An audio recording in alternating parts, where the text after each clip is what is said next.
আরে ভাইয়া, তো দেখি আর তর্স হয়েছে না। আচ্ছা বলুন, আপনাদের পাওনা কত দেবো? বেশি না, 60,000। ইস, বললেই হলো। মামার বাড়ি আবদার নাকি? যাও, তোমরা তিনজনকে 5 টাকা করে 15 টাকা দিচ্ছি। এটা নিয়ে চকলেট খেও, বাচ্চা মানুষ। সাথে সাথে প্রিয়া, রুষা আর তিশা বলে উঠল, কি আপনারা 15 টাকা দিয়ে বিয়ে করতে এসেছেন? এখন মনে হচ্ছে আপনাদের জন্য এই জাঁকজমট গেট না সাজিয়ে 2 সাইডে 2টো কলা গাছ পুঁতে রাখা উচিত। যাই হোক, এই 15 টাকা দিয়ে আপনার ভাইকে বিয়ে করাতে হবে না। আরে রেগে যাচ্ছেন কেন? এমনি মজা করলাম। আচ্ছা নেন 60,000 টাকা, এবার আমাদের ভিতরে ঢুকতে দিন। টাকা পেয়ে রুষা, তিশা, প্রিয়া চিল্লিয়ে উঠল। আরে চিল্লাচিল্লি করছেন কেন? আমাদের এবার ভিতরে ঢুকতে দিন। আরে এত তাড়াতাড়ি কিসের? আগে মিষ্টি মুখ আর শরবত পান করে নিন, তারপর ফিতা কেটে ভিতরে ঢুকুন। না, এটাতে নিশ্চয়ই ভেজাল আছে। আমরা এগুলো খাবো না। তবে খেতে পারি যদি আপনি যদি উনি খাইয়ে দেন। এই খবরদার, আমার ফ্রেন্ডের দিকে ঝুঁকেন কেন? লুচ্চু কোথাকার, আমার বই গেছে আপনাকে খাওয়াতে। আমি তো আমার আদরে তুলা ভাইকে খাওয়াবো ভেঙচি কেটে। বললে হলো, আগে বরের ভাই টেস্ট করবে। এই বলে শরবত মুখে নিল। মুখে নিতেই ওয়াক করে রুষার দিকে ছুঁড়ে মারলো, যা প্রিয়ার উপর পড়তে নিলে আয়ান প্রিয়াকে এক টানে সেখান থেকে সরিয়ে আয়নের বুকের উপরে ফেললো। এতক্ষণ যাবৎ আয়ন সবকিছুই পর্যবেক্ষণ করছিল। ছেলেটা প্রিয়ার দিকে ঝুঁকতেই আয়নের বড্ড হিংসে হচ্ছিল, কিন্তু কেন তা জানা নেই আয়নের।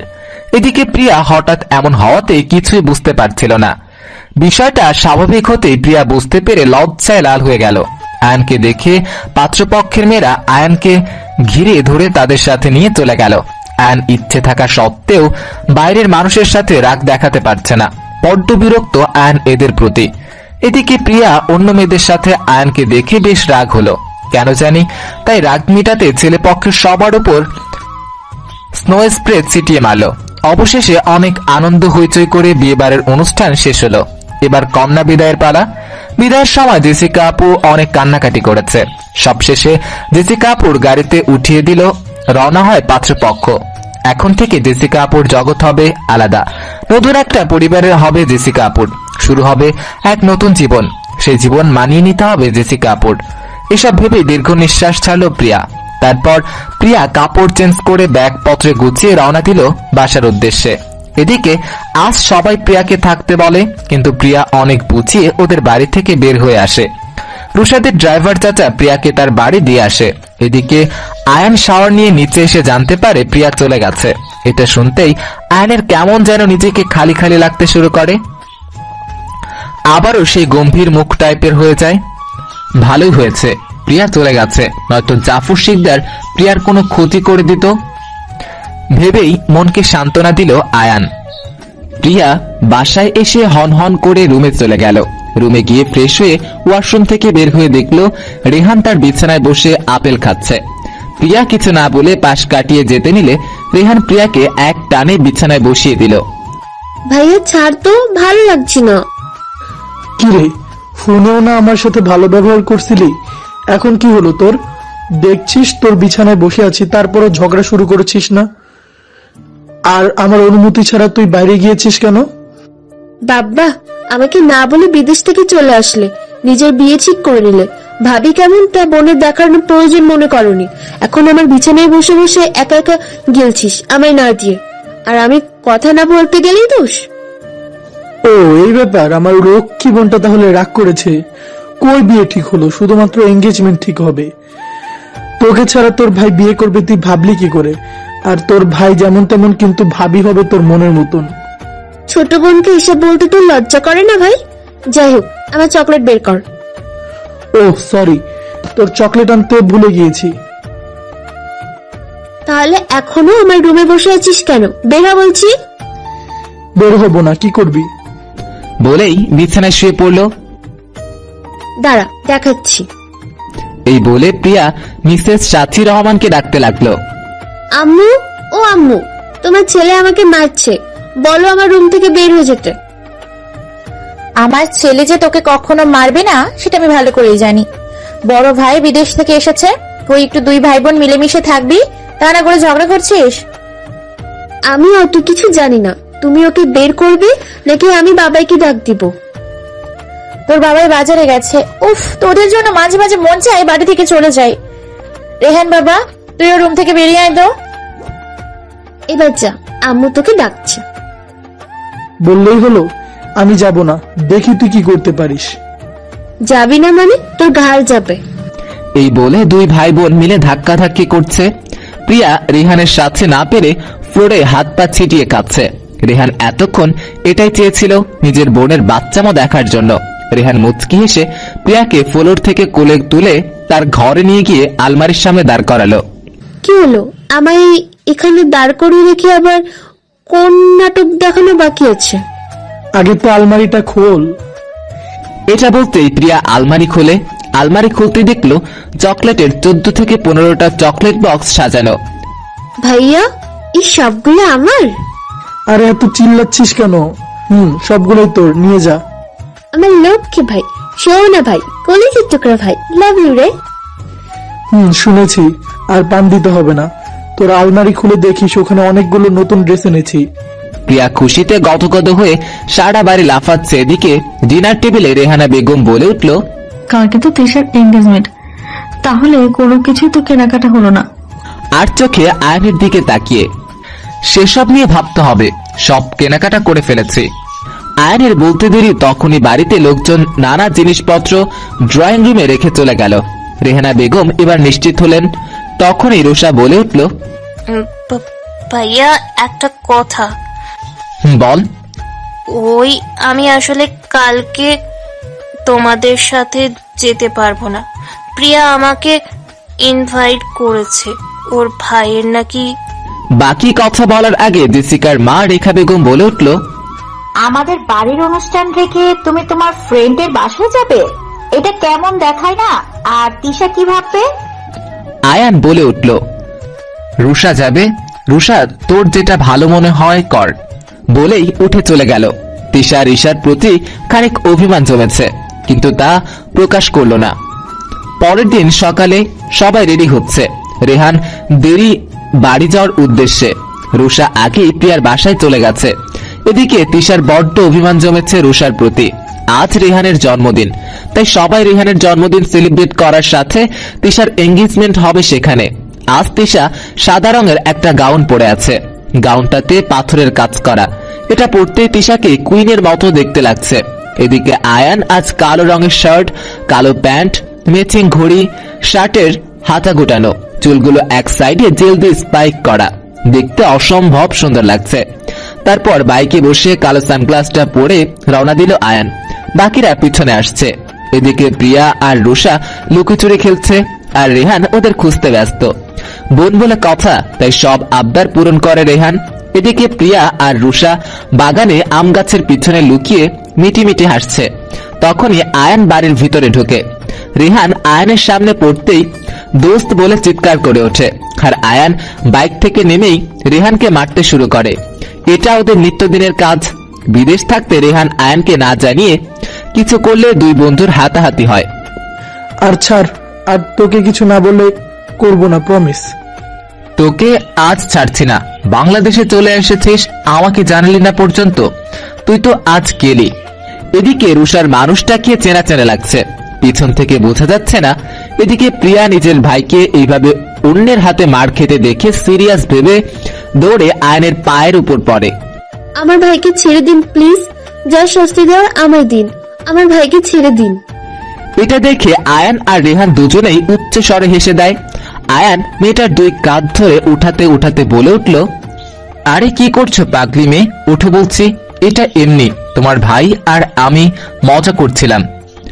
প্রিয়াকে উঠিয়ে প্রিয়ার মুখের দিকে তাকাতেই 240 ভোল্টের শক খেল আয়ান। এদিকে প্রিয়ারও একই অবস্থা। আয়ান বলে উঠল, পিচ্চি তুমি? প্রিয়া বলে উঠল, আপনি এখানে? তখনই পিছন থেকে রুষা বলে উঠল, ভাইয়া তুমি এখানে? সবাই অবাক হয়ে একে অপরের দিকে তাকিয়ে আছে। মানে কি, তোরা একে অপরকে চিনিস? তার মানে তৃষা আপুর সাথে রেহান ভাইয়ার এঙ্গেজমেন্ট ঠিক হয়েছে। কি? তিশা আপু আমার ভাবি হতে চলেছে আর আমি জানি না?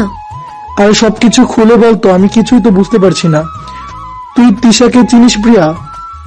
আমি সবকিছু খুলে বলছি। তারপর বিয়ে বাড়ির সবকিছু খুলে বলল। ও আচ্ছা, তাই বলো। এতদিন নিজের ভাবির সাথে থেকেছিস, বুঝতে পারলি না গাধা। আর রুষা, তুমি আয়ানের বোন, আগে বলবা না?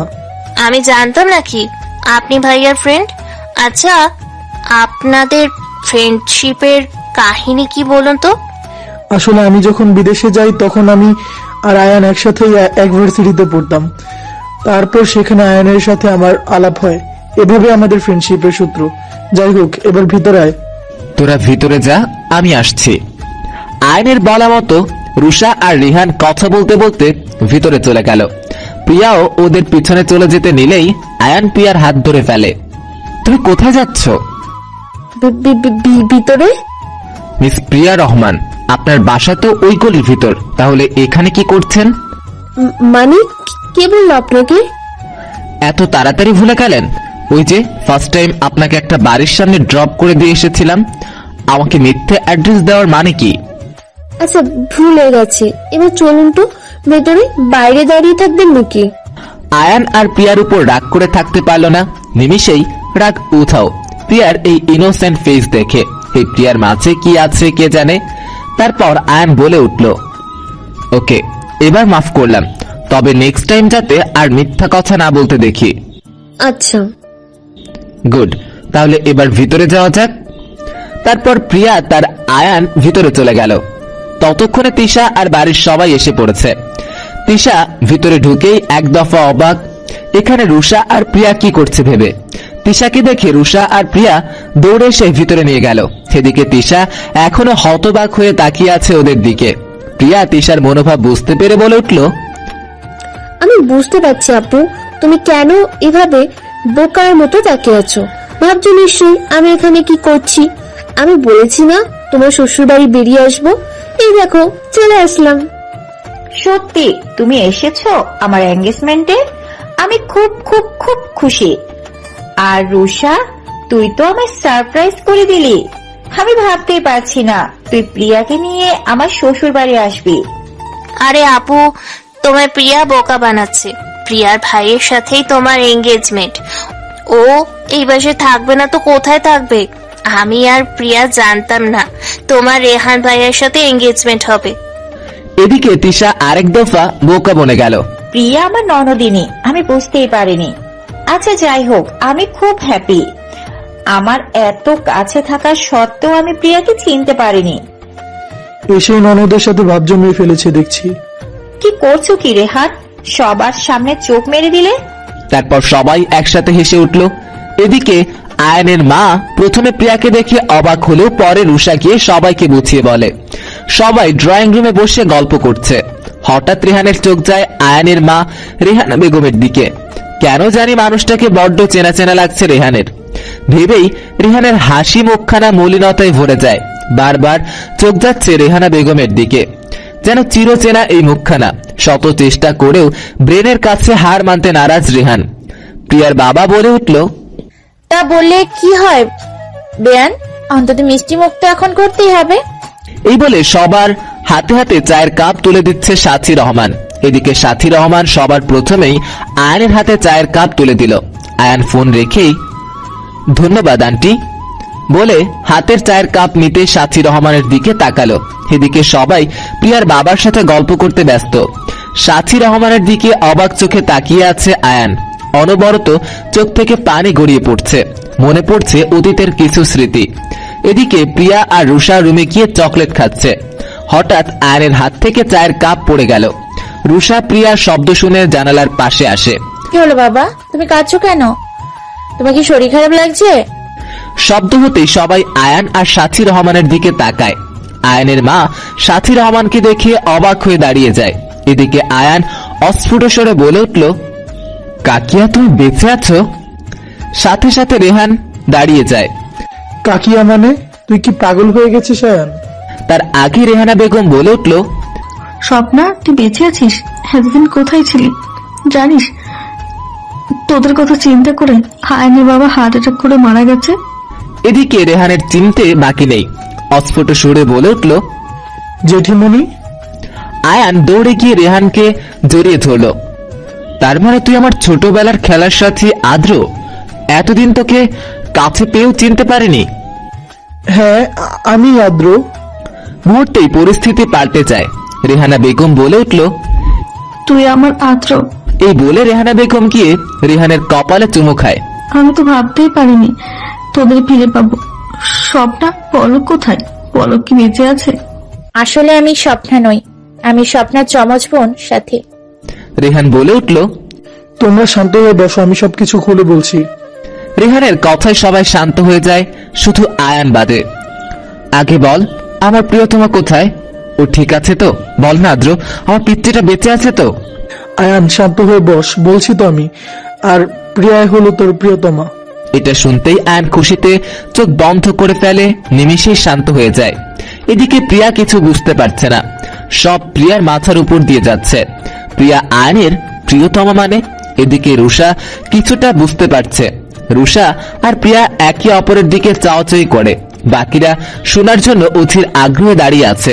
পরিবেশটা মুহূর্তের নীরব হয়ে যায়। সবাই রেহানের দিকে তাকিয়ে আছে আগ্রহী হয়ে। সবশেষে রেহান নীরবতা ভেঙে বলতে শুরু করলো। ফ্ল্যাশব্যাক। আব্রাহাম চৌধুরীর 3 ছেলে, অলোক, পলক আর রাখিল চৌধুরী। আব্রাহাম চৌধুরীর ইচ্ছে ছিল তার 3 ছেলে বিজনেস সামলাক, কিন্তু পলকের ছোট থেকে ইচ্ছে ছিল বড় হয়ে সৎ নিষ্ঠাবান পুলিশ অফিসার হবেন। আর সেই ইচ্ছাটাই পরিবারের ফাটল ধরায়। এদিকে পলক চৌধুরীর স্ত্রী স্বপ্না আর অলোক চৌধুরীর স্ত্রী রেহানা বেগম খুব ভালো একজন বন্ধু ছিল। তখন চৌধুরী বাড়িতে আদ্র আর আয়নের রাজত্ব ছিল সারা বাড়িতে। টই টই করে চৌধুরী বাড়ি মাতিয়ে রাখত। আব্রাহাম চৌধুরী 2 নাতিকে বড়ই ভালোবাসে। সে সময় আদ্র আর রেহানের বয়স মাত্র 7। তখনই রেহানা বেগম আর স্বপ্নার পেটে রুষা আর প্রিয়া আসে। এদিকে আদ্র আর আয়নের মাঝে ঝগড়া হয় বোন নিয়ে। এগুলো দেখে দূরে দাঁড়িয়ে হাসতে স্বপ্না আর রেহানা বেগম। সেই খুশি আর বেশি দিন থাকলো না। আব্রাহাম চৌধুরী কড়া গলায় পলককে বলে দেয়, তুমি যদি সত্যিই পুলিশে চাকরি করো তাহলে আর এই বাড়িতে জায়গা হবে না, কারণ আমি চাই না তোমার জন্য এই পরিবারের বাকি সদস্যদের কোনো ক্ষতি হোক। বেশ, তাহলে তাই হোক বাবা, ভালো থেকো। আর কোনো দরকার পড়লে তোমার ছেলেকে নিশ্চিন্তে ডাকতে পারো। আমি চট করে চলে আসবো, কথা দিচ্ছি বাবা, আমার জন্য কারো কোনো ক্ষতি হবে না। এ বলে স্বপ্না আর রেহানকে নিয়ে চৌধুরী বাড়ি ছেড়ে নতুন ফ্ল্যাটে উঠল পলক। ছোট্ট রেহান চোখ দুটো বড় বড় করে শেষবারের মতো দেখে নিল চৌধুরী বাড়িটি। আয়নকে ছেড়ে, তার জেঠিমাকে ছেড়ে কোথায় যেতে ইচ্ছে হচ্ছিল না রেহানের। ওদিকে আয়নের পাকলুমো দেখে ছোট আয়ন ওদের গাড়ির পেছনে দৌড়াতে লাগলে রেহানা বেগম ধরে ফেলে। কাঁপা কাঁপা গলায় রেহানা বেগম বলে উঠল, এভাবে গাড়ির পেছনে ছুটতে নেই বাবা, চল ভেতরে চল। এদিকে ছোট্ট আয়ান ছোটাছুটি করছে আর বলছে, আম্মু আমার ছাড়ো, আমার বন্ধু চলে যাচ্ছে, আমার প্রিয়তমা চলে যাচ্ছে, একবার আমাকে যেতে দাও, আমি রেহানকে আর আমার প্রিয়তমাকে কাকিয়ার পেট থেকে নিয়ে আসি। রেহানা চৌধুরী আয়ানকে জড়িয়ে ধরে কান্না করে দেয়। রেহানা বেগম বলে উঠল, যাবি বাবা যাবি, সাথে আমিও যাবো, তোর বাবাও যাবে। এই বলে আয়ানকে বুঝিয়ে ভিতরে নিয়ে গেল। তারপর থেকেই স্কুলে প্রতিদিন আয়ান আর রেহানের দেখা হয়। পলক রেহানকে ড্রপ করে নিয়ে যাওয়ার সময় আয়ানকেও তার বাসায় নিয়ে যায়। স্বপ্না আয়ানকে দেখতে পেয়ে তাদের কোনো ত্রুটি রাখে না। এভাবেই আয়ান প্রতিদিনই রেহানের বাসায় যায়। আয়ান রেহানকে নিয়ে মাঝে মাঝে চৌধুরী বাসায় যায়। নাতিকে দেখে আব্রাহাম চৌধুরী জড়িয়ে ধরে। পলকও বাধা দেয় না। চৌধুরী বাড়ি যাওয়া নিয়ে বরং রেহানের মাধ্যমে চৌধুরী বাড়ি খোঁজ খবর নেয়। এভাবেই চলতে থাকে সময় আর জীবন। পলকও তার স্বপ্ন পূরণ করতে পেরেছে। পলক প্রথমবার পুলিশ স্টেশনে যেতেই দেখতে পায় কত শত গরিব মানুষ এসেছে ধর্ষণ মামলা করতে জাফর শিকদারের নামে, কিন্তু কোন পুলিশ অফিসার জাফর শিকদারের নামে মামলা করতে নারাজ। ঠিক সেই সময় পলক চৌধুরী সবার উদ্দেশ্যে বলে উঠল, তোমরা জাফর শিকদারের বিরুদ্ধে কোনো স্টেপ নিচ্ছ না কেন? একজন অফিসার বলে উঠল। পলক চৌধুরী সব পুলিশদের উপর রেগে বলে উঠল, তোমরা কেন পুলিশদের নামে কলঙ্ক উঠাচ্ছ? বলো, জাফর শিকদার যেই হোক না কেন অপরাধ করা সেটাই আইনের বিরুদ্ধে। আজ যদি তোমাদের মা বোনদের ইজ্জত নিয়ে টানাটানি করতো তাহলে তোমরা কি শান্ত হয়ে বসে থাকতে পারতে? এটা বলতেই সবাই মাথা নিচু করে ফেলে। কি মাথা নিচু করে ফেলেছে? কি পারতে তাই না তো? তাই আসো, এই গরিব মানুষদের মা বোনকে আমরা মা বোন ভেবে জাফর শিকদারের বিরুদ্ধে লড়াই করি। যদি আমরা জাফর শিকদারের বিরুদ্ধে স্টেপ না নিই তাহলে দিন দিন ওর অন্যায় বেড়ে যাবে। আর তা কি তোমরা হতে দিতে চাও? সবাই বলে উঠল না। বিনিময়ে পলক মুচকি হাসলো। সবার উদ্দেশ্যে বলে উঠল, এখানে সবার কাছ থেকে জাফর শিকদারের বিরুদ্ধে মামলা নাও, বাকিটা আমি দেখে নিচ্ছি। সেখানে সব পাবলিকরা খুশি হয়ে পলক পলক জয়ধ্বনি করতে থাকে। সেখানেই পলক চৌধুরী প্রথম বীরের পরিচয় লাভ করে। সব মানুষদের কাছ থেকে স্টেপ নিয়ে পলক যায় জাফর শিকদারকে ধরে আনতে। সব পুলিশ অফিসার মানা করে, কিন্তু পলক একটা মুচকি হাসি দিয়ে রওনা দেয় জাফর শিকদারকে ধরতে। 10 মিনিটের ভিতর জাফর শিকদারের পোষা গুন্ডাদের মেরে মদ নিয়ে মত্ত থাকা জাফর শিকদারকে ধরে লকআপে নিয়ে যায়। পলক তার এই সাহসিকতার জন্য মুহূর্তেই ভাইরাল হয়ে যায়। এদিকে লকআপে বসে রাগে ফুঁসতে থাকে জাফর শিকদার। জাফর শিকদার রেগে বলে উঠল, এই পুলিশ অফিসার, কাজটা কিন্তু ঠিক করিসনি। তুই জানিস না তোকে আমি কি করতে পারি। পলক চৌধুরী বলে উঠল, তাই নাকি? আমার লকআপে বসে আবার আমাকে ধমক দিচ্ছিস? তো সাহস আছে বলতে হবে। এই বলে পলক লকআপে ঢুকে ইচ্ছে মতো জাফর শিকদারকে মারতে থাকে। তখনই জাফরের বাবা চিল্লিয়ে বলে উঠল, এই পুলিশ অফিসার, আর একটু টোকা দিব, আমি ছেলের গায়ে পড়ে, তাহলে তোকে দেখে নিব। পলক ভ্রুজোড়া উঁচু করে লকআপ থেকে বেরিয়ে বলে উঠল, সে আমাকে পরেও দেখতে পারেন। এখন বলুন, আপনার এখানে কি চাই? ছেলের মতো বাপেরও কি গরম ঠান্ডা খাওয়ার শখ জেগেছে? জাফরের বাবা শয়তানি হেসে পলকের সামনে জামিনের কাগজ ধরে। পলক ঠোঁট কামড়ে হেসে বলে উঠল, হায় রে টাকার জোর। এই বলে জাফরকে ছেড়ে দেয়। জাফর শার্টের হাতা গোটাতে গোটাতে বলে উঠল, দেখে নিব তোকে। পলক বলে উঠল, মেয়েদের দর্শন করে এখন আমাকেও মেয়ে মেয়ে লাগছে নাকি? যে তোরা বাপ ছেলে এভাবে আমায় দেখতে বলছিস? আরে ভাই, দেখছিস না আমাকে? নাকি কাপড় খুলে বাকিটুকু দেখাতে হবে? এটা বলতে সব পুলিশ কনস্টেবলরা হেসে কুটি কুটি। এভাবেই চলতে লাগে। থাকে সময় ভালোই যাচ্ছিল।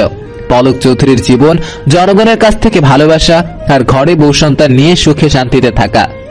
এদিকে জাফর শিকদারের একের পর এক লস হয়ে চলেছে বিজনেসে। কয়েকবার পলক চৌধুরীকে টাকার লোভ দেখিয়েও তার পথ থেকে সরে যেতে বলে, কিন্তু পলক বারবার ওকে অপমান করে তাড়িয়ে দেয়। এদিকে রাগে ফুঁসতে থাকে জাফর। খোঁজ নেয় তার পরিবারে কে কে আছে, কোথায় থাকে। মনে মনে শপথ করে তাকে পলককে ছাড়বে না জাফর। এদিকে পলকের বাসায় খুশির আমেজে ভরপুর, কারণ আজ আয়নের প্রিয়তমার জন্ম হয়েছে। 14 দিন হলো। আয়ন ছোট একটা পুতুলের দিকে অপলক দৃষ্টিতে তাকিয়ে আছে।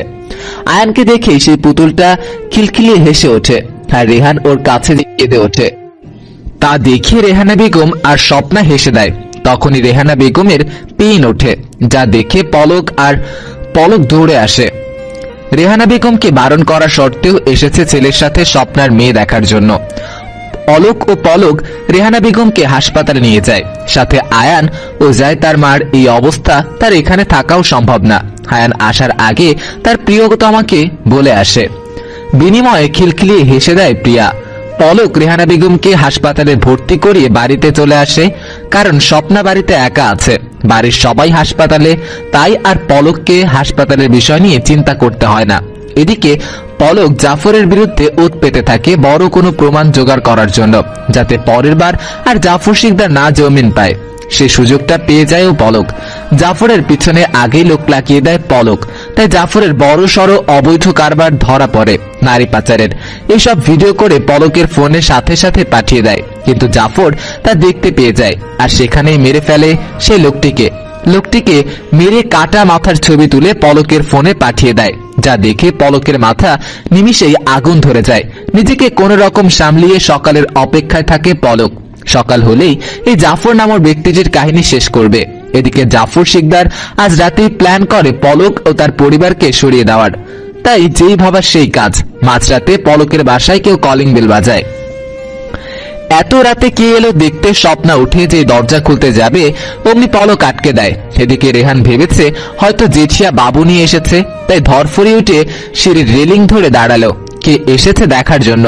পলক দরজা মিলতেই হুড়মুড়িয়ে কতগুলো গুন্ডা আর জাফর শিকদার মুখোশ পরে পলককে মারতে শুরু করে।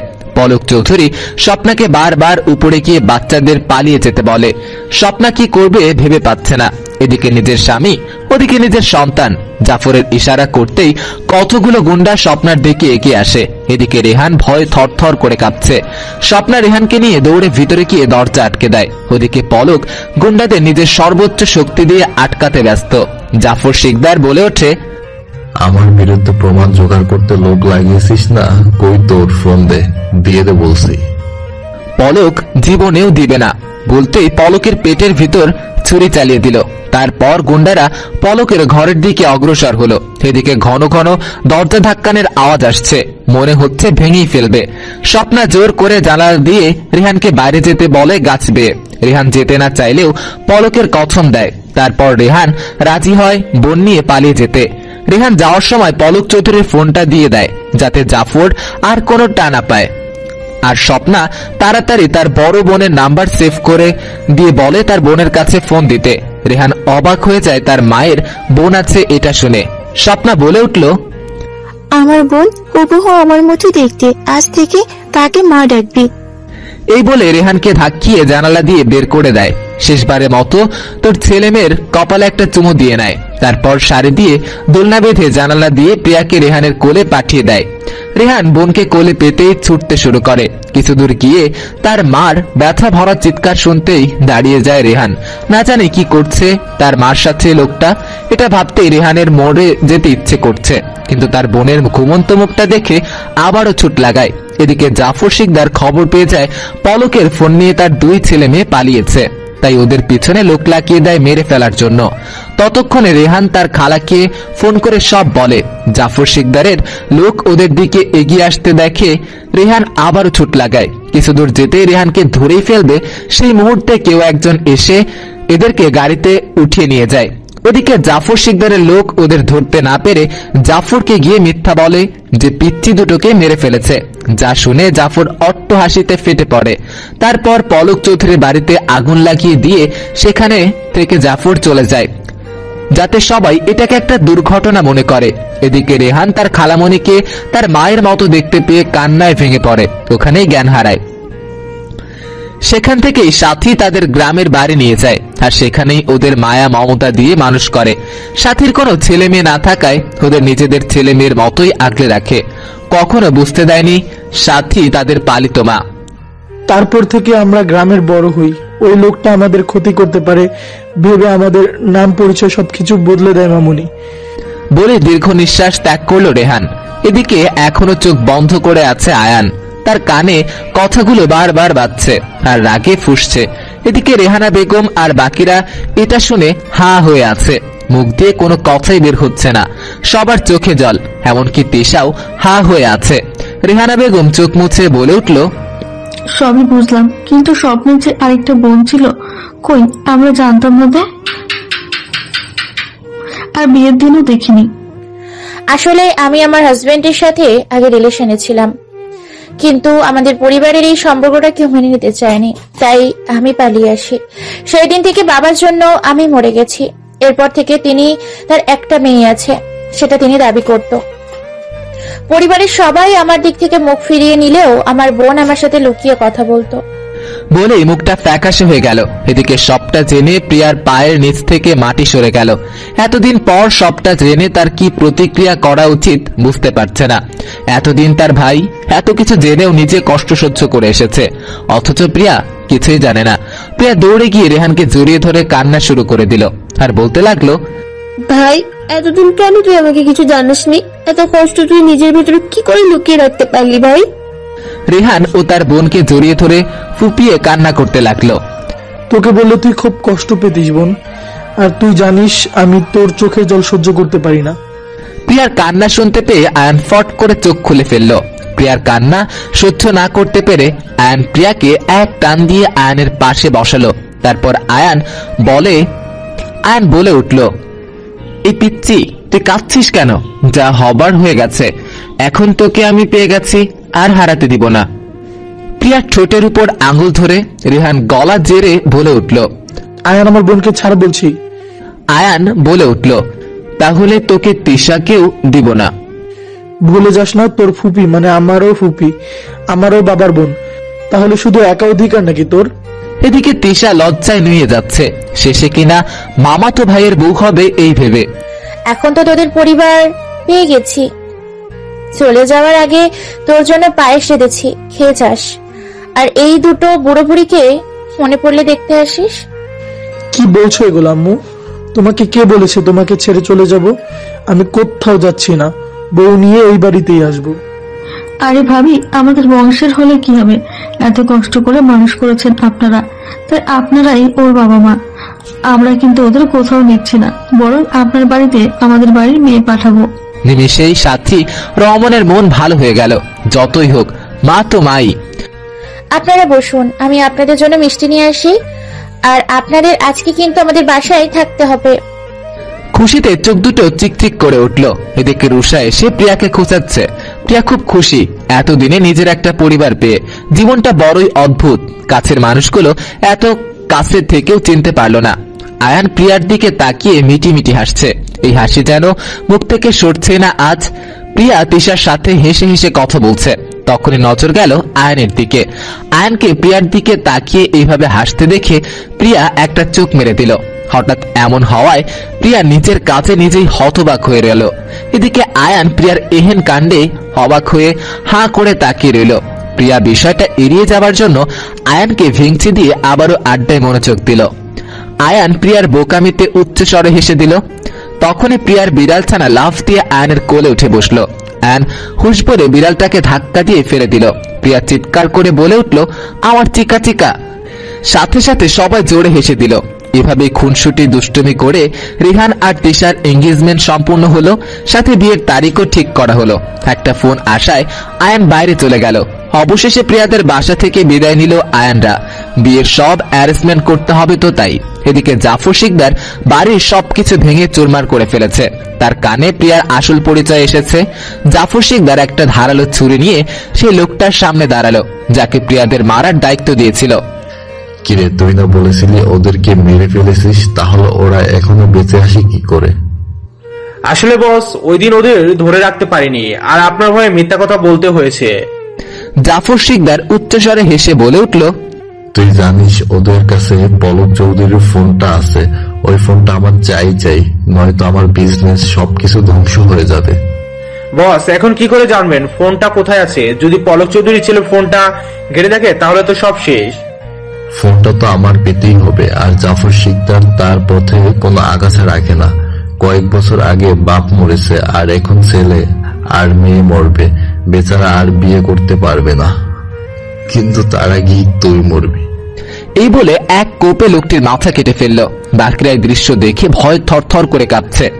জাফর শিকদার বলে উঠল, কেউ আমার সাথে মিথ্যা বললে তার এমনি শাস্তি হবে, আর পরের মিশন যেন সাকসেসফুল হয়।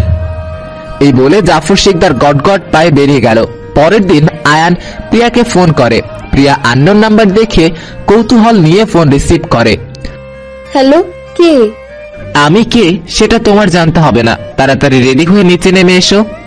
আমি আর তিশা ওয়েট করছি। প্রিয়া জানালা দিয়ে উকি দিয়ে দেখতে পেল তিশা গাড়ির ভিতর, আর আয়ান গাড়িতে হেলান দিয়ে দাঁড়িয়ে আছে। আমার দিকে ওইভাবে তাকিয়ে কি দেখছো? তাড়াতাড়ি নিচে এসো বলছি। প্রিয়া টাসটি খেয়ে গেল। প্রিয়া জানালা দিয়ে আয়ানকে দেখছে। এই ব্যাটা জানলো কেমনি? মানে আপনি এখানে কি করছেন, আর আমার নাম্বার পেলেন কোথায়? জাহান্নাম থেকে পেয়েছি। এবার যেটা বলছি সেটা করো। আরে চিনলেন কেন? আসি তো, বাট নিয়ে যাবেন কোথায়? শপিং করতে যাব। এবার হয়েছে? হোয়াট? আমি আপনার সাথে যাব না, আমি ভাইয়ের সাথে যাব।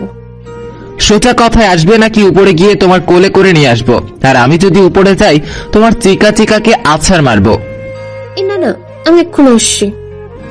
এই তো good girl, now go and fast. Priya phone রেখে তাড়াতাড়ি করে জামা কাপড় নিয়ে ওয়াশরুমে চলে গেল। এদিকে আয়ান হাতের ঘড়ির দিকে তাকিয়ে প্রিয়ার জন্য ওয়েট করতে লাগলো। তখনই জাফর শিকদারের ফোন। হ্যালো। আয়ান হ্যালো বলতেই অপর প্রান্ত থেকে হাসির আওয়াজ আসতে লাগলো। কেমন আছেন মিস্টার আয়ান চৌধুরী? নিজের কাকাতো ভাই বোনকে পেয়ে কেমন লাগছে? খুব আনন্দে আছেন তাই না? সমস্যা নাই, শেষ দেখা দেখে নাও ওদেরকে, কারণ ওরা আর বেশিক্ষণ পৃথিবীতে থাকবে না। কুকুরের লেজ কখনো সোজা হয় না, সেটা তুই আর কত প্রমাণ করবি? আর জীবন মরণ উপরওয়ালার হাতে, সে চাইলে তুই কিছুই করতে পারবি না। তুই কিছু করতে আসলেই ঢাল হয়ে দাঁড়াবো আমি। দেখা যাক। এই বলে লাইন কেটে দিল। তখনই একটা লোক পার্সেল হাতে দাঁড়িয়ে বলে উঠল, এটা কি রেহান ভাইয়ের বাসা? আয়ান বলে উঠল, হ্যাঁ, কিন্তু আপনি কে? আসলে ওনার জন্য কেউ একজন ওই গিফটারে একটা চিঠি পাঠিয়েছেন, সেটা দিতে এসেছি। এগুলা যে পাঠিয়েছে তার কাছেই ফেরত দিয়ে দিন। তখনই পিছন থেকে রেহান বলে উঠল, কি ফেরত দিবে? আর কে এসেছে? ও গিফট, দিন আমায়। এই বলে রেহান লোকটির কাছ থেকে নিয়ে নিল। না জেনে শুনে নেওয়াটা ঠিক হবে না রেহান, এগুলা ফেলে দিয়ে আয়। আরে কালকে আমার বার্থডে ছিল না, হয়তো কোনো বন্ধু গিফট দিয়েছে, ফেলবো কেন? গিফট নিতেই পারিস, তার আগে আমায় আগে চেক করতে দে। আমার গিফট আমি তোকে দিব কেন? এই বলে আয়ান আর রেহান গিফট নিয়ে টানাটানি করছে। অবশেষে আয়ান রেহানের হাত থেকে চিঠিটা নিতে সক্ষম হলো। আয়ান চিঠিটা বের করে পড়তে শুরু করলো। চিঠিতে লেখা, সরি দোস্ত, কালকে তোর বার্থডেতে আসতে পারিনি বলে, তাই আমার তরফ থেকে তোর জন্য ছোট্ট একটা গিফট, আশা করছি গ্রহণ করবি। আর নতুন জীবনে পা রাখার জন্য শুভেচ্ছা জানাচ্ছি, ইতি নিহান। দেখেছিস তো, নিহান গিফট পাঠিয়েছে। ওর সাথে কথা হলো, বললো সকালে নাকি গিফট পাঠাবে তো গ্রহণ করতে। ওহ, নিহান পাঠিয়েছে? ওকে, তোর গিফট তুই রাখ, আমি গেলাম। তখনই প্রিয়া বলে উঠল, কতক্ষণ যাবত বাইরে দাঁড়িয়েছি, আপনার খেয়াল আছে? এবার তো চলুন। আয়ান প্রিয়ার দিকে তাকিয়ে বলে উঠল, সরি প্রিয়া রানী, এখন গাড়িতে উঠছেন, অনেকটা লেট হয়ে গেছে। প্রিয়া পেছনে বসতে নিলে আয়ান খপ করে প্রিয়ার হাত ধরে নিয়ে টেনে আয়ানের পাশের সিটে বসিয়ে দিল। এটা কি হলো? আমাকে সামনে বসিয়েছেন কেন? আমি যে কারো ড্রাইভার নই সেটা বোঝাতে চাইছি। প্রিয়া কিছু বলতে যাবে তার আগেই আয়ান প্রিয়ার ঠোঁটে নিজের আঙুল ধরে চুপ থাকতে ইশারা করে। এদিকে তিশা আর রিহান একে অপরের হাত ধরে কথা বলতে থাকে। তখনই আয়ান গলা ছেড়ে বলে ওঠে, যেখানে সেখানে প্রেম করা ভালো না, তাহলে তিশু এবার কথা বলা শেষ হইলে যাওয়া যাক। তিশা বলে ওঠে, ওকে রেহান, আসছি, আল্লাহ হাফেজ। বলেই গাড়িতে ঠিক হয়ে বসলো। রিহান তিশাকে বলে ওঠে, ওকে, আল্লাহ হাফেজ, সাবধানে থেকো, আর কোনো ছেলের দিকে তাকাবা না, লাভ ইউ বউ। বলেই তিশাকে চোখ মারলো। তারপর আয়ানের উদ্দেশ্যে বলে ওঠে, আমার বোন প্রিয়াকে দেখে রাখিস। আয়ান গাড়ি স্টার্ট দেয়। তিশা গাড়ির জানালা দিয়ে বাইরে মাথা দিয়ে রেহানের দিকে তাকিয়ে থাকে, আর রেহানও তিশার দিকে অপলক দৃষ্টিতে তাকিয়ে থাকে। কেন জানি আজ দুজনকে দেখতেই থাকছে, সে দেখা আর ফুরায় না। এদিকে আস্তে আস্তে রেহান চোখের আড়াল হচ্ছে, তাই তিশা ফ্লাইং কিস ছুড়ে গাড়ির কাজ উঠিয়ে ঠিক করে বসে। তিশার এখন বেশ লজ্জা লাগছে।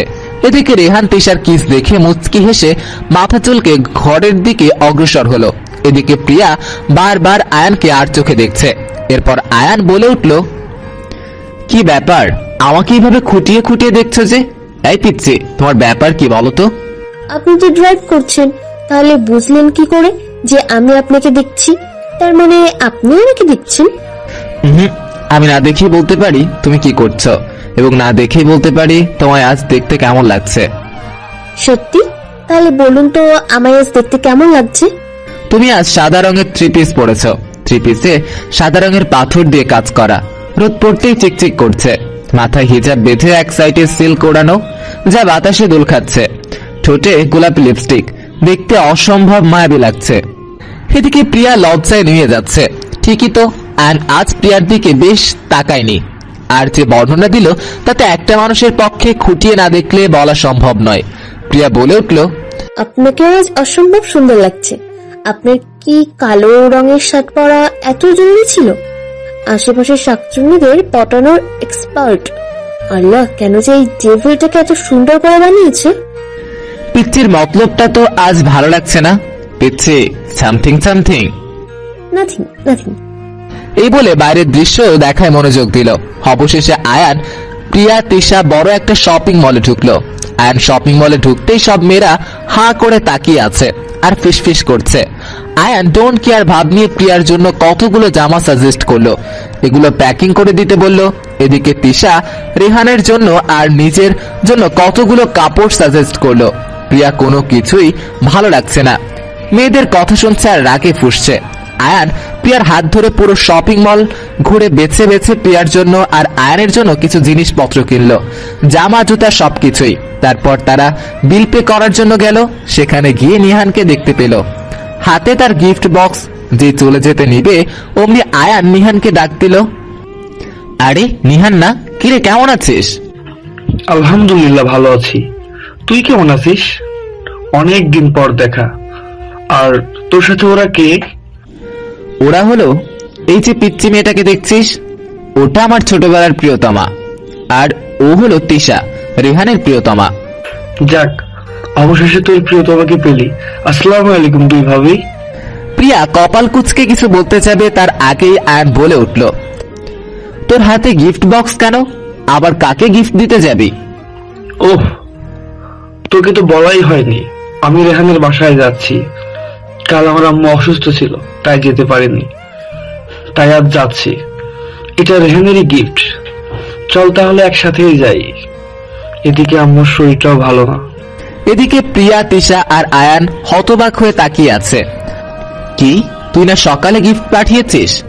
কি বলছিস আবুল তাবুল? আমি যদি গিফট পাঠাতাম তাহলে আমি এখন আবার রেহানের জন্য গিফট নিয়ে যাচ্ছি কেন? তখনই নিহানের ফোনে একটা কল আসে। কল কেটে দিয়ে অসহায় ভঙ্গিতে তাকালো নিহান আয়ানের দিকে। সরি দোস্ত, খুব ইচ্ছে ছিল এখন গিয়ে রেহানের সাথে দেখা করার, কিন্তু এখন জানতে পারি আমার আম্মুর কন্ডিশন ভালো না, তাই দ্রুত আমি হসপিটালে যেতে হবে। তুই রেহানকে একটু বুঝিয়ে বলিস প্লিজ, আর গিফটটা তুই ওকে দিয়ে দিস। বুঝতেই পারছিস আমার অবস্থা। বলেই আয়ানের হাতে গিফট বক্স দিয়ে নিহান চলে গেল। এদিকে আয়ান, তিশা আর প্রিয়া রওনা দিল বাড়ির উদ্দেশ্যে।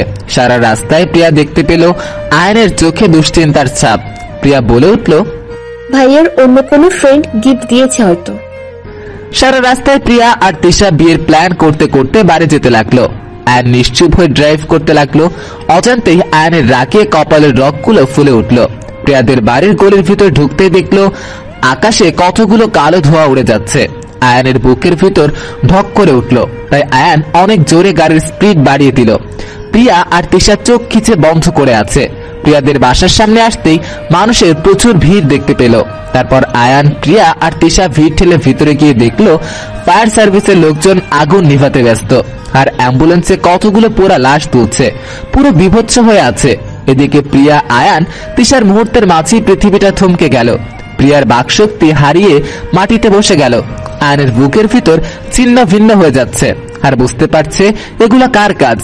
আয়ান তার প্রিয়তমার মুখের দিকে তাকিয়ে বুকের ভিতরে লাখো পাথর জমা রেখে শক্ত করে প্রিয়াকে বুকের মাঝে চেপে রেখেছে। এদিকে তিশা রেহান বলে চিল্লিয়ে উঠল। পাগলের মতো রেহানকে অ্যাম্বুলেন্স থেকে রেহানের লাশ খুঁজতে লাগলো। আয়ান প্রিয়াকে আর তিশাকে একা সামলাতে পারছে না, তাড়াতাড়ি মারুফকে আসতে বলে। এদিকে প্রিয়া ভাই, মামুনি, বাবাই বলে চিৎকার করে কাঁদছে। এদিকে তিশা সবকিছু উল্টিয়ে ফেলেছে। তখনই আয়ানের ফোনে কল রিসিভ করতেই জাফর শিকদার হেসে উঠল। কল রিসিভ করতেই উপাস থেকে জাফর শিকদারের অট্টহাসির শব্দ ভেসে আসে। তারপর জাফর শিকদার বলে ওঠে, কিরে, তুই নাকি তোর পরিবারের ডাল হয়ে সবার আগে দাঁড়িয়ে থাকবি, এখন কি সেই ডাল ভেঙে গেল? এই বলে আবারও হাসতে হাসতে লুটিয়ে পড়ে। একটা কথা কি জানিস তো, উস্তাদের মায়ের শেষ রাতে, জাস্ট ওয়েট অ্যান্ড ওয়াচ। এই বলে রেগে এক আছাড়ে ফোনটা দুই টুকরা করে ফেললো। এদিকে মারুফ এসে তিশাকে সামলাতে শুরু করলো, কিন্তু তিশা পাগলের মতো হাত পা ছুড়াছুড়ি করতে লাগলো, বলতে লাগলো, আমার রেহানের কিচ্ছু হয়নি, আমার রেহান ঠিক আছে, আমি দিব না আমার রেহানকে কোথাও নিয়ে যেতে। রেহান, তুমি ফিরে এসো প্লিজ, তুমি ফিরে এসো। এদিকে প্রিয়াকে আয়ান জোর করে নিজের বুকের সাথে শক্ত করে ধরে রেখেছে। প্রিয়া কাঁদতে কাঁদতে আয়ানের বুকের মাঝেই অজ্ঞান হয়ে পড়ল। হসপিটালে দুই বোনে শুয়ে আছে তিশা ও প্রিয়া। এখন তাদের ঘুমের ইনজেকশন দিয়ে ঘুম পাড়িয়ে রাখা হয়েছে। আর ওদিকে ডাক্তার এসে জানায় অতিরিক্ত পুড়ে যাওয়ার কারণে রেহান ও তার পরিবারের ঘটনাস্থলে মারা যায়। তাই তাদের আজকেই জানাজা পড়িয়ে কবর দেওয়া হয়। হাসপাতালে প্রিয়ার মুখোমুখি বসে আছে আয়ান। ভাগ্যিস আজ আয়ান প্রিয়াকে বাড়ি থেকে নিয়ে গিয়েছিল, তা না হলে সে তার প্রিয়তমাকেও হারাতো ভেবে দীর্ঘ নিঃশ্বাস ত্যাগ করলো আয়ান। আয়ানের চুলগুলো আজ এলোমেলো হয়ে আছে। ক্লান্তিহীন শরীর চেয়ারের সাথে এলিয়ে দিয়ে চোখ বন্ধ করে রইল আয়ান। আর রেহান আর আয়ানের খুনসুটিগুলো চোখে ভেসে উঠল। একটু পর প্রিয়া আর তিশা ঘুম থেকে উঠেই একে অপরের দিকে তাকিয়ে আছে। হঠাৎ আজকের ঘটনা মনে পড়তেই চোখ থেকে নোনা জল গড়িয়ে পড়লো দুজনের। তখনই মারুফ খাবার নিয়ে কেবিনে ঢুকলো। মারুফকে কেবিনে ঢুকতে দেখে তিশা আর প্রিয়া একসাথে বলে উঠলো, আমার ভাই কোথায়?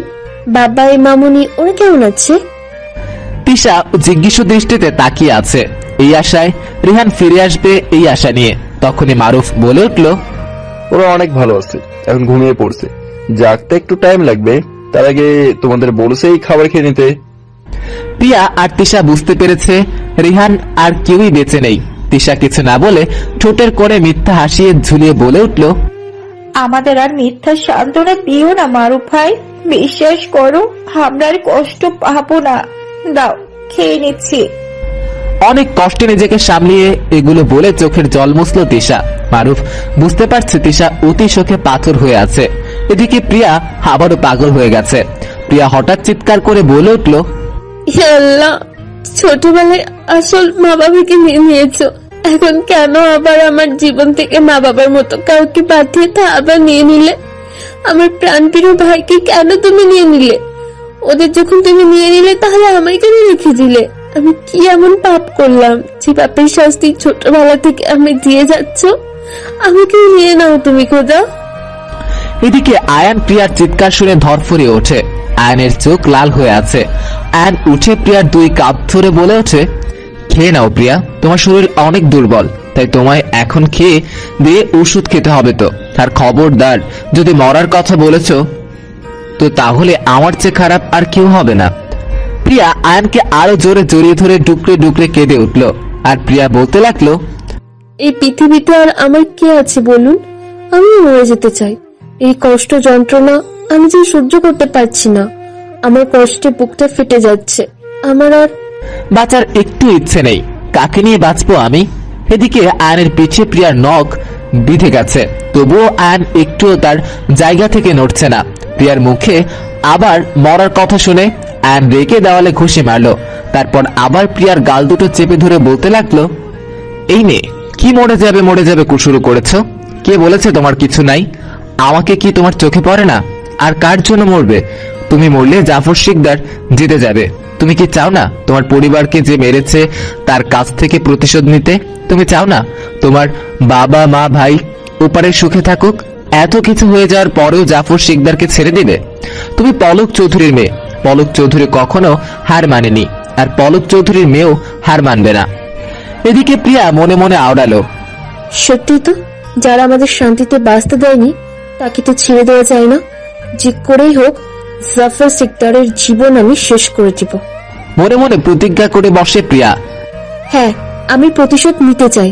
আমি ছাড়বো না আমি জাফর সিকদারকে। এই তো, আমি এই প্রিয়াকেই দেখতে চেয়েছিলাম, কিন্তু জাফর শিকদারের তো অনেক গুন্ডা পান্ডা আছে। জাফর শিকদারকে মারতে হলে ওদের সাথে লড়তে হবে, কিন্তু লড়াই করতে হলে আমাদের তো খেয়ে শক্তি বাড়াতে হবে, তাই না? ওষুধ খেয়ে তো সুস্থ হতে হবে। হ্যাঁ, আমি খাবো, আমি অবশ্যই খাবো বলেই হা করলো প্রিয়া। তারপর আয়ান মুচকি হেসে প্রিয়াকে খাইয়ে দিয়ে ওষুধ খাইয়ে দিল। প্রিয়া খেয়ে ওষুধ খেয়ে আবারও ঘুমিয়ে পড়লো। এর ফাঁকে রেহানা বেগম আর রুষা সবাই এসেছিল, কিন্তু প্রিয়াকে ঘুমন্ত অবস্থায় দেখে ওকে ডাক দিয়ে বিরক্ত করলো না। রেহানা বেগম হাসপাতালে থাকতে চাইলেও আয়ান জোর করে বাড়ি পাঠিয়ে দেয়। এদিকে তিশা হসপিটালে জানলার গ্রিল ধরে দাঁড়িয়ে আছে। বাতাসে তিশার চুলগুলো উঠছে। তারপরেও তিশা তার ফোন বের করে রিহানের আর তিশার পিক দেখতে ব্যস্ত হয়ে পড়লো। ওরা দুজন দুজনকে খুব ভালোবাসতো। বুকের মাঝে ওদের ছবিগুলো চেপে রেখেছে তিশা। আর চিৎকার করে রিহান বলে কাঁদতে লাগলো। এদিকে আয়ান মারুফকে বলে উঠলো, মারুফ আমি চাই যে তুই আমার পরিবার আর তিশাকে নিয়ে আমাদের গ্রামের বাড়ি চলে যা। সেই ঠিকানা কেউই জানে না, তাই জাফর শিকদার ওদের আর কোনো ক্ষতি করতে পারবে না। আমিও নিশ্চিত থাকবো। সবই বুঝলাম, কিন্তু তুইও যাবি আমাদের সাথে? আমি তোদের সাথে থাকলে জাফর শিকদার খোঁজ পেয়ে যাবে এবং আমার জন্য আমার পরিবারের ক্ষতি হতে পারে। কিন্তু আমরা তোকে ছাড়া যাব না। যদিও যাই তাহলে তোকে আর প্রিয়াকে সাথে নিয়ে যাব। আমি যেটা বলছি সেটাই হবে। এখন জাফর শিকদারের টার্গেট হবে প্রিয়া, তাই আমি আর প্রিয়া অন্য কোথাও থাকবো, আর তোদের সাথে আমার যোগাযোগ থাকবেই। আমি জাফর শিকদারের খেলা শেষ করেই বাড়ি ফিরবো। এই নিয়ে আমি আর কোনো বাড়তি কথা শুনতে ইচ্ছুক না। মারুফ কিছু বলতে গেলেও পারল না, কারণ মারুফ জানে আয়ান কতটা জেদি। মারুফ আয়ানের কথায় সায় দিয়ে চলে গেল। এদিকে আয়ানের ফোনে কল আসে, আর্জেন্ট পুলিশ স্টেশনে যেতে হবে। আয়ান হসপিটালে মারুফকে রেখে দ্রুত রওনা হলো পুলিশ স্টেশনের দিকে। আয়ান পুলিশ স্টেশনে কমিশনার স্যারকে দেখে স্যালুট জানিয়ে বলে ওঠে, স্যার আপনি আমায় ডেকেছিলেন? ইয়েস মিস্টার আয়ান চৌধুরী, আসলে তোমাকে পুলিশের চাকরি থেকে বরখাস্ত করা হলো। আয়ান কিছু না বলে পুলিশের আইনি পোশাক কমিশনারের কাছে জমা রাখে। আয়ান ও কমিশনারের মুখে এক রহস্যময় হাসি ফুটে ওঠে। আয়ান চলে যাওয়ার সময় কমিশনার বলে ওঠে, best of luck Ayan. Police station থেকে বেরিয়ে বাইকে বসে যে স্টার্ট দিবে অমনি জাফর শিকদারের ফোন। কি রে, তুই মস্কাবি কিন্তু ভাঙবি না। কালকে যেই লোক দিয়ে আমি রেহানের কাছে গিফট বোমা পাঠিয়েছিলাম তাকে এবং বেশ কিছু লোককে তুই মেরে ফেলেছিস। ভেবেছিস আমি জানি না, তাই তোর পুলিশের চাকরি থেকে বের করে দিয়েছে, আর হসপিটাল থেকে প্রিয়াকে তুলে নিয়ে এসেছি। তাই সাহস থাকলে তোর প্রিয়তমাকে নিয়ে যা, আমিও দেখি আমার লোকদের আর কতজনকে মারতে পারিস। এদিকে আয়ান অবাকের চরম পর্যায়ে পৌঁছে গেল। সে তো সারাদিন হসপিটালে তিশা আর প্রিয়ার কাছেই ছিল, তাহলে ওদের মারল কে? আর কে এমন আছে যে জাফর শিকদারের বিরুদ্ধে? আয়ান আর ভাবতে পারছে না, তাই বাইক ঘুরিয়ে রওনা দিল জাফর শিকদারের রাস্তানায়। এদিকে মারুফ ওয়াশরুমে ছিল, তাই সেই সুযোগকে প্রিয়াকে তুলে নিয়ে গেছে। এদিকে আয়ান মারুফকে দ্রুত ঢাকা শহর ছেড়ে গ্রামের বাড়ি চলে যেতে বলে। সবাই না চাইতেও আয়ানের কথার খিলাপ করতে পারল না, তাই মারুফ সবাইকে নিয়ে অতি দূরের গ্রামের পথে রওনা দেয়। এদিকে প্রিয়াকে চেয়ারে বেঁধে রেখেছে। প্রিয়া প্রাণপণে চেষ্টা চালিয়ে যাচ্ছে হাত পা ছাড়ানোর জন্য। সামনে জাফর শিকদারকে দেখে প্রিয়া অতির আগে ফুঁসছে। তার এখন কোনো ভয় নেই, হয়তো আজ প্রিয়া মরবে, নয়তো জাফর শিকদার। এটাই মনে মনে প্রতিজ্ঞা করে বসে প্রিয়া। কি মামুনি, কেমন আছো? ভয় পেও না শোনা, আসলে তোমার সাথে আমার কোনো শত্রুতা ছিল না, কিন্তু তোমার বাবা আমার পথের কাঁটা হয়ে দাঁড়িয়েছিল। সেই কাঁটাগুলো সরিয়ে দিলেও কতগুলো আগাছা থেকে গেছে, আর সেই আগাছা হলো তোমার দুই ভাই বোন। তোমার ভাইকে মারতে পেরেছি, দুঃখের বিষয় হচ্ছে তুমি মরনি। আচ্ছা, তুমি যখন বেঁচে গেছো তাহলে আর মারবো না। শুধু এইটুকু বলে দাও, তোমার বাবার ফোনটা কোথায়? প্রিয়ার ইচ্ছে করছে লোকটাকে পুঁতে ফেলতে। প্রিয়া সহ্য করতে না পেরে জাফর শিকদারের মুখে থুথু মারে আর বলে ওঠে, আমি পলক চৌধুরীর মেয়ে, তোর মতো জানোয়ারকে ভয় পাই না, আর আমি জানলেও বলবো না সেই ফোনটা কোথায় আছে। জাফর মুখ থেকে থুথু মুছে প্রিয়াকে বলে ওঠে, বাপের মতো এই তেজ দেখছি, মেয়ে হয়ে এত তেজ ভালো না। এই বলে প্রিয়াকে চর মারতে নিলেই পিছন থেকে জাফর শিকদারের ছেলে বলে ওঠে, ও মাই সান, তুমি এসে গেছো, ভালোই হয়েছে তুমি এসেছো। এই নাও, আজ না হয় পতিতালয়ে না গিয়ে এখানেই পতিতালয় বানিয়ে ফেলো। না ড্যাড, ওকে আমার অনেক ভালো লেগেছে, ওকে আমার জীবন সঙ্গী বানাতে চাই। প্রিয়ার গালে স্লাইড করতে করতে, যা খুশি তাই করো, আমি তাহলে এখন আসি। এই মেয়েটার তেজ দেখি কোথায় যায়। এই বলে জাফর শিকদার চলে গেল। রিশাদ চেয়ার টেনে প্রিয়ার সামনে বসে লোফাতুর দৃষ্টিতে তাকিয়ে আছে। প্রিয়া রাগে মুখ ফিরিয়ে বলতে লাগলো, বাপ যেমন চরিত্রহীন, ছেলে তেমনি। I like it. তোমার তেজ আমি চাইলে এখনই শেষ করে দিতে পারি, বাট তোমার অ্যাটিটিউড আমার খুব পছন্দ। আমার তোমাকে লাগবে। এই খবরদার, আপনি জানেন না আপনি কাকে কি বলছেন? যে আসছে আমাকে এখান থেকে নিয়ে যেতে, সে এসেই পড়েছে আমার খুবই কাছে। আপনাদের সব কটাকে মেরে আমার এখান থেকে নিয়ে যাবে, যাকে ঝড়ও থামাতে পারবে না। ও তাই নাকি? তা কে সে? আসবে কখন? আমার আর তোমার বিয়ে হয়ে গেল, আর এখানে দেখছো কতগুলো লোক আছে। সো তার কোনো শক্তি হবে না তোমাকে এখান থেকে নিয়ে যেতে। সে আর কেউ না, আমার পুলিশ বাবু আয়ান চৌধুরী। এই এলো বলে এই মাত্রই দরজা ভেঙে আসবে। ঋষাদ প্রিয়ার কথা শুনে দরজার দিকে তাকায়, দেখছে খুব জোরে হাওয়া বইছে। কিছুক্ষণ তাকিয়ে দেখলো কারো আসার নাম গন্ধ নেই। ঋষাদ বলে উঠল, তুমি হয়তো অতি সুখে পাগল হয়ে গেছো। দেখছো কেউ আসেনি, সমস্যা নাই, তোমাকে আমি আমার ভালোবাসার পরশু ঠিক করে দেব। এই কে আছিস, কাজে ডেকে আন। তখনই ঠাস করে দরজা ভেঙে গেল। প্রিয়ার মুখে ফুটে উঠল এক চিলটা হাসি।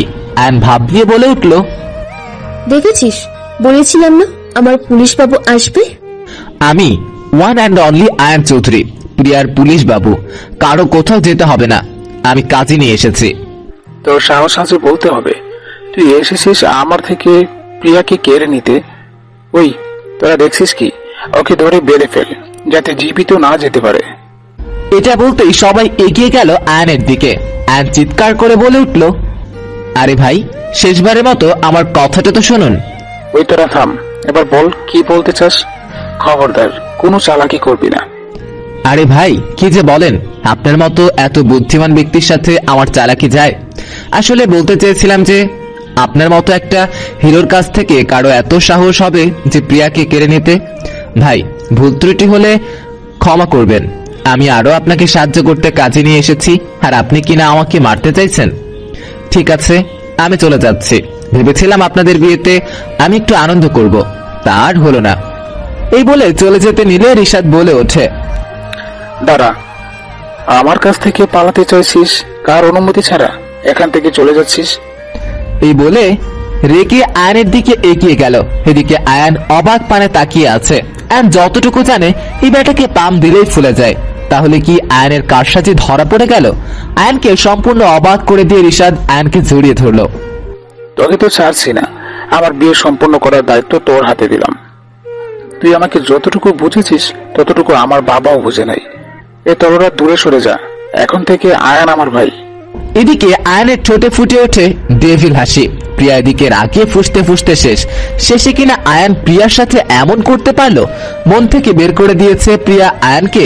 দু চোখ থেকে নোনা জল গড়িয়ে পড়লো প্রিয়ার। প্রিয়া আর সহ্য না করতে পেরে চিৎকার করে বলে উঠল, আপনাকে তো আমি দেখে নেব আয়ন চৌধুরী। শেষে কি ওই জানোয়ারের সাথে হাত মিলিয়েছেন? এতদিন জাফর সিকদারের বিরুদ্ধে প্রতিশোধ নেওয়া সবটাই আপনার নাটক ছিল না? বাকিটুকু বলার আগেই আয়ান বলে উঠল, বলছি যে ভাই, শুভ কাজে তাড়াতাড়ি করাই ভালো। আর পাত্রীকে এইভাবে চেয়ারে বেঁধে রাখলে কেমন একটা দেখা যায় না? অনেকটা জোরে বলল যাতে প্রিয়ার কথাগুলো ধামা চাপা পড়ে যায়। ঠিক বলেছিস ভাই। এই বলে প্রিয়া হাতে পায়ের বাঁধন খুলে দিল। প্রিয়া যেমন এতক্ষণ এই সুযোগটাই খুঁজছিল, তাই সুযোগ বুঝে ঋষাদকে ধাক্কা মেরে দিল দৌড়। ঋষাদ এক ধাক্কায় মেঝেতে পড়ে গেল। ঋষাদ বলে ওঠে, কে আছিস? প্রিয়া যেন বাইরে যেতে না পারে। এটা বলতেই একটা লোক প্রিয়াকে ধরে ফেলে। প্রিয়া সেই লোকটার আসল জায়গায় ল্যাং মেরে ফেলে লোকটা মাটিতে লুটিয়ে পড়ে। প্রিয়া আবারও দৌড় লাগায়, এবার আয়নের বুকের সাথে ধাক্কা খায়। আয়ন প্রিয়াকে ধরে বলে ওঠে, ভাই, এই নিন আপনার বউ, আমি ধরে ফেলেছি। এতে করে আয়ন ঋষাদের আরেকটু প্রিয় হয়ে যায়। এতক্ষণ প্রিয়া প্রাণপণে ওদের থেকে বাঁচার জন্য চেষ্টা চালিয়ে যাচ্ছিল, কিন্তু আয়ন ধরে ফেলায় প্রিয়া থেমে যায়। প্রিয়া আর পালানোর চেষ্টা করছে না। এই কোন আয়নকে দেখছে প্রিয়া? এ তো সেই আয়ন নয় যে আয়নকে প্রিয়া এতদিন চিনে এসেছে। প্রিয়ার চোখে আবারও পানি জমে এসেছে। এদিকে ঋষাদ প্রিয়াকে টেনে সোফায় বসিয়ে দেয়। এখনো প্রিয়া আয়নের দিকে তাকিয়ে চোখের জল ফেলছে, তার কোনো দিকেই খেয়াল নেই। প্রিয়া এই ঋষাদ নামক জানোয়ারটার হাত থেকে বাঁচার সব আশা ছেড়ে দিয়েছে। যেখানে আয়ানই এমন করতে পারলো ভেবে বুকের ভিতর তীব্র কষ্ট হচ্ছে প্রিয়ার। এদিকে ঋষাদ বলে উঠল, আয়ান, তাহলে এবার কাজ কি হয়ে গেল? বিয়ের কাজ শুরু করে দিতে আমার আর তর্স হচ্ছে না। ওকে আমি কোথায় আর পালিয়ে যাওয়ার সুযোগ দিতে চাই না। আরে ভাইজান, এত উতলা হলে চলে? আমি আছি না, কথা দিচ্ছি প্রিয়া পালাতে পারবে না। এভাবে কেউ বিয়ে করে বলুন তো? অন্তত পাত্রীকে তো সাজাতে হবে নাকি? ঠিকই তো, কিন্তু এবার এই বিষয়টা তো আমি ভেবে দেখিনি। কিছু তো কেনাকাটা হয়নি। আরে আপনি খামোখা টেনশন নিয়েন না তো, আমি আছি কি করতে। সব কিছু কেনাকাটা, পার্লারের বিউটিশিয়ান সব আমি ঠিক করে রেখেছি। এই কইরে, আয় তোরা। এটা বলতেই একটা মেয়ে আর একটা ছেলে ঢুকলো হাতে মিষ্টি নিয়ে। এদিকে প্রিয়া নিচের দিকে তাকিয়ে আছে, তার কোনো কিছুই ভালো লাগছে না। চোখ থেকে টপ টপ করে পানি গড়িয়ে পড়ছে। আয়ান মেয়েটিকে ইশারা করতেই প্রিয়াকে ঘরে নিয়ে গেল। প্রিয়া ঘরে আসতেই সবকিছু ভাঙচুর করতে লাগলো আর বলতে লাগলো, এই মেয়ে, আমার থেকে দূরে থাকো, নয়তো তোমার চুল ছিঁড়ে রেখে দিব। বলেই প্রিয়া মেয়েটাকে ধাক্কা মারলো। মেয়েটি পড়ে গিয়ে আহ করে উঠলো। প্রিয়ার এই শব্দটি চেনা চেনা লাগলো, তাই কপাল কুঁচকে বলে উঠলো, কে তুমি? তারপর মেয়েটি ঘুমটা খুলে ফেললো। প্রিয়া বলে উঠলো, রুশো তুই?